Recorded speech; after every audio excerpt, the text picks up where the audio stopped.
देखें भाईजान, ये है दुबई का गोल्ड सूक। जो आपको बताना है ना, वो बताना क्या है ये मैं बता रहा हूँ। आप सब शॉप्स देख रहे हैं, यहाँ पे किस मयार का सोना लदा हुआ है।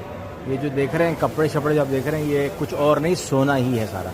ठीक है, ये जो आप देख रहे हैं सब सोना। ये एक शॉप है आप जो देख रहे हो, और इर्द गिर्द देखना और से। यहाँ पर आपको जो चीज़ नज़र नहीं आएगी ये सब सोना है। जो चीज़ नज़र नहीं आएगी ये देखेंगे सोना है। जो चीज़ आपको नज़र नहीं आएगी यहाँ पर वो है सिक्योरिटी। यहाँ पर कोई सिक्योरिटी गार्ड बैठा हुआ नहीं है, कोई यहाँ पर पुलिस नहीं। अंदर देख रहे हो ये सब सोना है। ठीक है, ये आप देख रहे हो किस लेवल का मामला है, ये आप देखो किस लेवल का मामला है। लेकिन यहाँ पर अगर आपको चीज़ नज़र नहीं आ रही है, पूरी मार्केट है ये पूरी मार्केट है, लेकिन यहाँ पर आपको कोई सिक्योरिटी का मसला नज़र नहीं आएगा। बस दुआ करें।